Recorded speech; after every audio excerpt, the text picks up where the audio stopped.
Bom, gente, voltando à nossa exploração do texto e da linguagem, tem uma questão aqui, que é a questão C, que o método pede para que você veja se tem ali dentro do texto alguma parte voltada mais para o entretenimento, ou seja, dentro de uma linguagem mais assim popular, com aquela margem ali à interpretação de conceitos dentro de uma linguagem popular, tá? O texto sendo analisado dentro de uma linguagem popular. Será que tem naquele texto anterior que nós estudamos lá, que falava sobre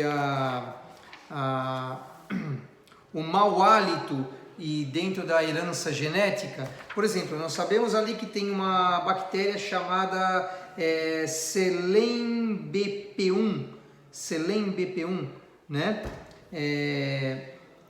Ou seja, os cientistas estudaram que essa pessoa, as pessoas que têm essa proteína, né? Essa produção de proteína dessa substância, às vezes tem o problema do mau hálito. Muitas vezes é a falta de higiene mesmo e a escovação dentária, né, com frequência. Aí o texto aqui pergunta, né? A questão é se nós temos ali no texto alguma linguagem voltada nesse sentido. Sim, nós temos dentro de uma linguagem mais popular, porque ele associa também no texto, né, as flatulências, ou seja, o nosso traque, o nosso pum, o nosso peido, né, que todos nós fazemos diariamente, né? Eu tenho que ser professor de literatura, né? Não tem como.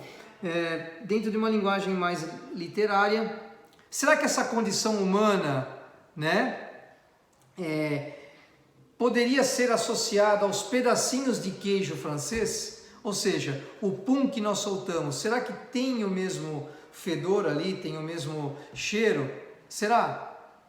Então, no texto aí de orientação científica, muitas vezes, alguns autores, usando da linguagem informativa, podem recorrer a esse uso frequente, né? De uma linguagem bem mais solta, bem mais popular, digamos assim. Tá? Então tem sim, né? E na sequência nós temos, ampliando a nossa leitura, por que nós tomamos banho, gente? Eles também esse texto fala, através de uma linguagem acadêmico-científica, né, dentro de uma linguagem, a responsabilidade que nós temos diante da nossa barreira natural do corpo, ou seja, a nossa derme, a epiderme, as camadas da pele, né? Então, dentro dessas camadas, que é uma barreira natural, né, contra a entrada de micro-organismos, né? Na pele que forma a epiderme, são camadas mais externas, né, que se tocarmos, nós vamos sentir essa parte do tecido, né? E só que nessa camada, mesmo que tenham pequenos orifícios, né, os nossos pelos que nós desenvolvemos, né, aqui ó, pelo, mais os homens do que as mulheres, mas as mulheres também têm, né, pelos em toda a camada, né? Serve de proteção, serve também, através desses poros, segundo o que nós temos ali, as glândulas sebáceas, né, que cobrem a nossa superfície, né, do corpo, exceto a palma da mão e os pés, né? E todos os dias, segundo os estudos aí, nós temos essa camada renovada diariamente. Mesmo que a gente não perceba, ela está sendo renovada diariamente, né?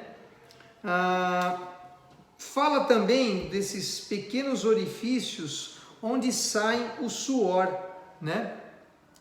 Que seriam através dessas glândulas sebáceas, né?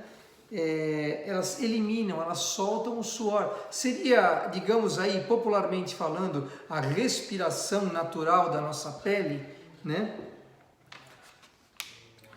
Uma outra coisa que nós encontramos nesse texto aqui é a forma de higienização, ou seja, como que nós vamos fazer a nossa higiene, né? Para que micro-organismos não penetrem aí na nossa camada, nas camadas mais internas, né? Estudos mais adequados com relação a esse equilíbrio, né, mostram que mãos à água, mas sem exagero.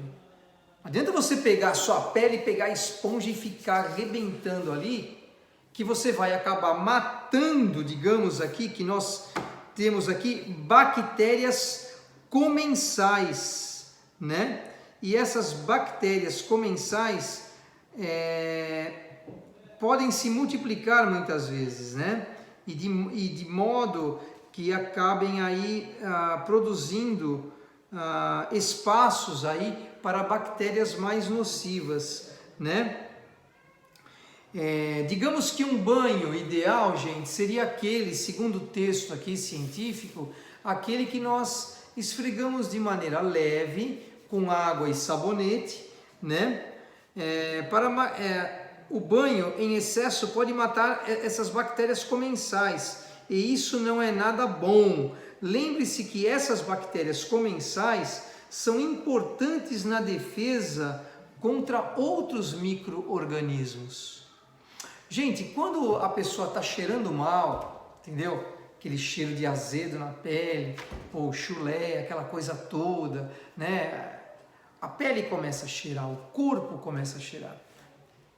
Digamos que não podemos chegar a esse ponto, né? Mas quem chega a esse ponto é necessário já um banho, tá? Será que todas as vezes então o banho é até estar fedendo?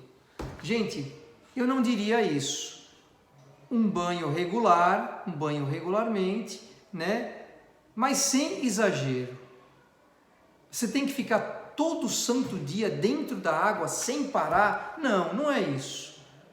Digamos que um banho diário é o recomendável. É o recomendável. Algumas nações, por exemplo, eu tenho contato com pessoas que moram na Alemanha, algumas pessoas simplesmente passam de 1 a 2 dias. Dia sim, dia não banho, dia sim, dia não. Dependendo da função. Mas eu agora com essa onda de coronavírus e não sei o quê. Não, gente, não estou falando nesse sentido, tá? Eu estou falando em dias normais. E nós não estamos vivendo dias normais, né? Nós temos a nossa higienização que faz parte. Chegou em casa, troca a roupa, coloca toma um banho, toma-se um bom banho, né? Já é o suficiente, tá, gente? Bater aquela água, passar o sabonete nas partes íntimas, né? Bom, enfim, gente, que todo mundo sabe, né? Não é necessário falar com tantos detalhes aqui. Bom, o nosso texto, ele tem esse lado. Então, explorando o texto dessa forma, eles fazem através de uma linguagem fácil, acessível, né? Dizendo que a gente precisa ter aí a nossa higiene e o nosso cuidado com a pele, tá, gente? Então, é uma exploração, eu estou explicando o texto, respondam ao questionário, né, da página 36 e 37, tá? Na próxima aula nós vamos falar sobre a regência verbal, é um campo dentro da língua portuguesa, explorado através do texto também. Um grande abraço, bons estudos aí, página 36 e 37, exercícios. Obrigado. Até a próxima aula.